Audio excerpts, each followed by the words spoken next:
Mas ainda nas confusões do Master, tentei colocar mais ou menos em ordem cronológica, para você ver como foi o avanço das coisas e como a classe política usa a imprensa para passar os seus recados. Mendonça deu a decisão de prorrogar a CPMI do INSS. Depois, aqui já pautou, vai começar a votação acho que hoje, para ver se a decisão do Mendonça vai ser validada ou não. E tem que ter maioria, não pode ser só empate não. Aí anteontem, começa as sinalizações. Batoré, que não quer prorrogar a CPMI do INSS, já mandou um recado. Impeachment de ministro do Supremo volta ao radar do Batoré. Ó, essa decisão do Mendonça aí colocou novamente em circulação nos bastidores a possibilidade de avanço de propostas que tratam do impeachment de ministros. Nas últimas horas, Batoré sinalizou irritação com a medida e passou a defender novamente a tramitação de projetos que tratam sobre o tema e contam com amplo apoio da oposição no Congresso. Se vocês não deram o jeito do Mendonça, eu vou ter que avançar com o impeachment. Já começa o Batoré com seus recadinhos. Aí, horas depois, vem as respostas pro Batoré. Ó, ministros criticam a decisão de Mendonça sobre CPMI e plenário pode reverter. Relaxa aí, Batoré. Estamos trabalhando. Daniela Lima é porta-voz da ala política do Supremo. Avaliação feita por ao menos 3 integrantes da Corte à Coluna é que Mendonça, de fato, usurpou a atribuição exclusiva do presidente do Congresso com base em um precedente frágil e que não se aplicaria ao caso concreto. Só palavra genérica. Precedente frágil. Por que o precedente é frágil? Não explica. Por que o precedente é frágil, Daniela Lima? E por que não se aplica ao caso concreto, né? Ela fala e você tem que acreditar. Por quê? Porque ela falou com os ministros da ala política, do Gilmar. Para derrubar a decisão de Mendonça serão necessários 5 votos. O empate já não garante maioria ao relator. Hoje, integrantes da corte contabilizam ao menos 4 votos contrários à ordem do coleguinha. O recado ao Batoré, já tem 4. Só precisa de mais um, a gente vai derrubar. Relaxa aí, Batoré. E o que a gente estava comentando ontem, estamos voltando para a era do 6-5 no Supremo. O racha é real. Aí o dia vai passando. O Supremo tende a derrubar a decisão de Mendonça, que prorrogou CPI do INSS. E todas as notas que vinham saindo, no dia 24, início do dia de ontem, todas eram pautadas exclusivamente com os interesses da ala política do Supremo. A ala do Gilmar, Toffoli, Dom Pedro III, Flávio Dino, Zanin. O julgamento de quinta servirá também para mapear quais ministros do Supremo estão interessados em limitar os poderes das CPIs. Deve ser pautado para breve do plenário a votação sobre a decisão do Flávio Dino, que derrubou quebras de sigilo determinadas pela CPI do INSS. Entre os alvos, está o Lulinha. Uma ala do Supremo passou a defender limites aos poderes de CPIs para derrubarem o sigilo de dados de investigados, porque 2 ministros, né, do Supremo, inclusive, entraram no radar. Aí vem mais um recado do Batoré. Aposta de Alcolumbre, lá no bastidor. Meio da tarde de ontem. Aliados afirmam que Batoré não vai ler o requerimento de prorrogação da CPMI do INSS comentado pelo Mendonça, porque aposta na derrubada da medida. Ao bastidor, parlamentares afirmaram que Alcolumbre acredita em a vitória do Supremo por manter relação próxima com o ministro da Corte. Eles também citam Toffoli, né, como um dos que poderia votar contra a decisão. Então, vem os recados que, ó, Batoré, relaxa aí com esse negócio de impeachment. Acho que ainda tem os votos, vamos derrubar, aguenta aí. O Batoré manda um recado, não tá de boa, vou segurar. Eu não vou ler o requerimento do Mendonça não, tô confiando em vocês, amigos. Aí vem o Jogadeira, né? Já com a torcida, mostrando por que todos esses escândalos caem no colo de Lula. Quem está trabalhando e quem torce para a CPMI acabar. Defesa de Lulinha e Centrão apostam que o Supremo vetará a prorrogação da CPMI. Todos esses estão apoiando a blindagem. Nas últimas horas, a coluna ouviu influentes lideranças do Centrão e membros da defesa de Lulinha para entender o que esperavam. A maioria foi unânime em prever que o plenário do Supremo vetará a prorrogação da CPMI. A defesa de Lulinha e diversos caciques do Centrão também são contra a prorrogação da CPMI, que incluiu o filho de Lula e empresários ligados a parlamentares do bloco como alvos da comissão. Aí só hoje, de madrugada, que sai uma nota onde a ala do Fachin, do Mendonça, Fux, Carmen Lúcia foi contratada, que foi a da Globo. O julgamento supremo sobre prorrogação da CPI pode impor derrota a Mendonça. É a manchete. A decisão de Mendonça contrariou a cúpula do Congresso, sobretudo o Batoré, e ocorreu no momento de crescente tensão entre o Parlamento e o Supremo sobre a atuação dessas comissões diante do avanço das investigações do caso, né, do Banco Master. E aí essa matéria colocou coisas que nenhuma das outras falou e que eu acho que deveria estar, que é a coisa mais óbvia de todas. Esse julgamento vai colocar o bode na sala. E a gente vai poder medir quem quer blindar a República e quem quer investigar tudo. E tá ali, né? Para parte da corte, a decisão pode ser vista como um avanço sobre competências do Congresso, é a ala do Gilmar, e por outro lado, uma outra ala sustenta que a decisão de Mendonça está amparada na jurisprudência do tribunal e que derrubar a liminar poderia ter consequências graves para futuras CPIs. Aqui vai de encontro às afirmações da Daniela Lima. E a gente sabe que a Daniela Lima é uma porta-voz do regime. Logo, os 3 ministros que a Daniela Lima comentou são 3 ministros da ala política. A Globo conversou também com a ala da contra esse pessoal. E aí, coloca o ponto central, ainda a avaliação de que há um impacto perante a opinião pública, que a eventual derrubada da liminar poderia prejudicar a imagem do Supremo. Quem está preocupado com essa imagem? O Mendonça, o Fachin, Fux, Carmen Lúcia. Os outros estão nem aí, os outros não querem dar, não devem satisfação para ninguém. Motivo número 29, né? Porque tá ali o Lulinha torcendo contra o Centrão com o PT. Mais um motivo de por que esses problemas sempre caem no colo do Lula. Acuados pelo Master, Supremo e Congresso se unem para implodir CPIs, com apoio do Lula. Enfim.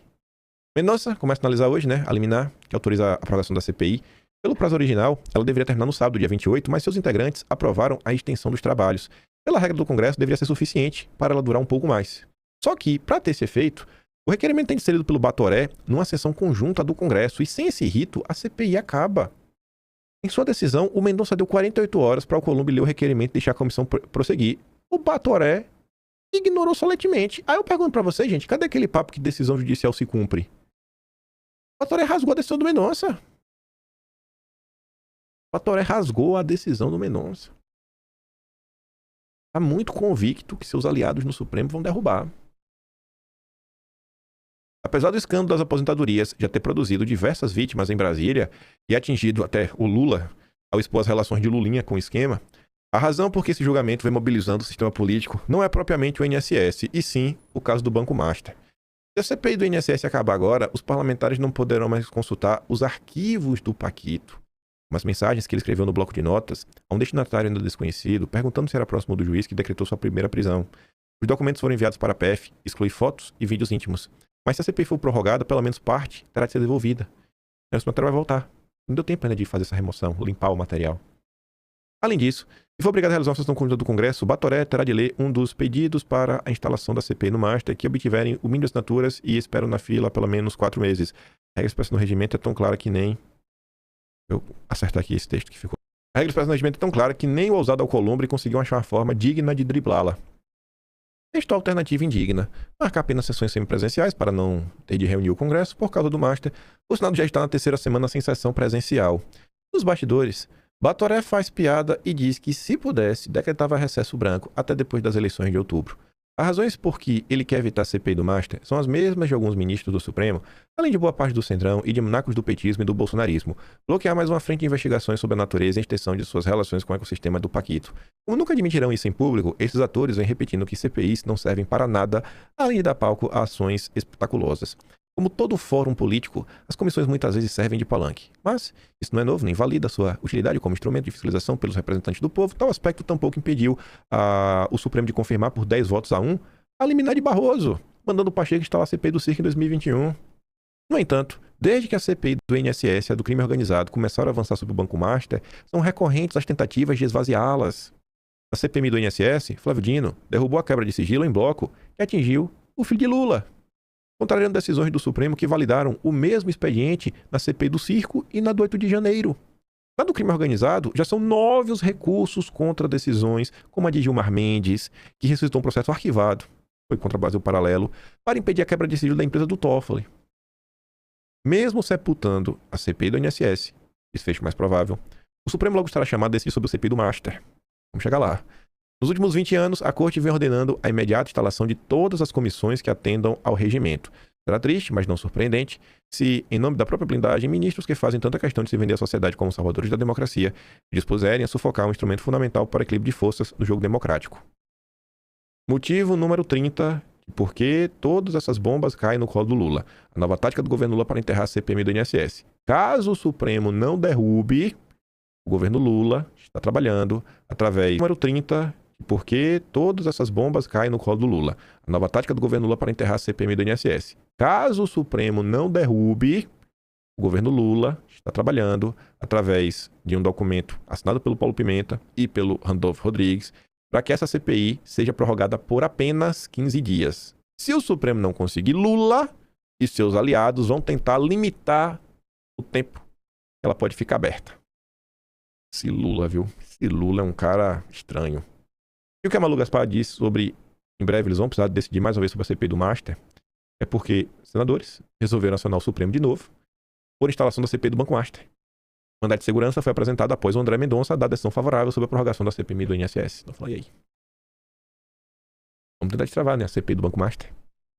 O movimento aumenta a pressão sobre o Batoré, responsável por dar andamento ao requerimento. E aí? A que lado vai isso daqui? Não sei. Mas tá ficando interessante. E só pra encerrar, saiu mais uma nota ontem. E vendo jornalistas que estão mais próximos da ala do Fachin, Matheus Teixeira. Início do artigo 11 de Toffoli da turma do Supremo que julga o caso Master. Você vê que não é mais sair definitivamente do Supremo de licença, já estão buscando uma alternativa, né? Um meio termo. Então assim, vamos tirar o Toffoli da primeira turma e jogar o Toffoli para a primeira turma. E isso daqui eu digo que é bem incrível. Por quê? Porque eles querem sacar o Flávio Dino. O Flávio Dino quer mudar? Eu acho que não. Mas qual é o problema? Vocês vão dar risada e achar que eu tô tirando onda, mas eu realmente já escutei isso algumas vezes por algumas pessoas. Elas falam o seguinte, que Flávio Dino é um cara muito chato. Enquanto ser humano, ele é chato. Sabe aquele cara chato?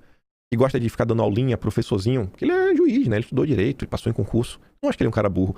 E aí a galera disse que o Flávio Dino é um cara muito chato, velho. E disse assim que o clima ficou meio chato no Supremo com o Flávio Dino, né? Sempre querendo dar liçãozinha nos outros. Então, os caras colocarem que o Flávio Dino seria o que vai sair, é tipo assim, mano, a gente não gosta de você, tá ligado? Sai daqui, velho. A gente atura porque tu vota junto, mas tu é um cara chato. Chato de convivência. Sabe aquele cara chato? É o Flávio Dino. Nunca se acha nada disso na imprensa. Não vai sair também. Mas eu já vi isso daí de duas, três pessoas diferentes. O Flávio é uma pessoa chata, sabe? Não é agradável estar com ele. Não é aquele papo que fica dando umas risadas, sabe? Não é aquele cheinho engraçado. Não foi perseguido, né? Falar algumas coisas do físico do Flávio Dino, então eu me furto a falar sobre isso. Enfim. Aí eu falava, o Toffoli sairia, não teria que votar mais nada relacionado ao caso Master. Não sei até que ponto seria o suficiente pro escândalo arrefecer.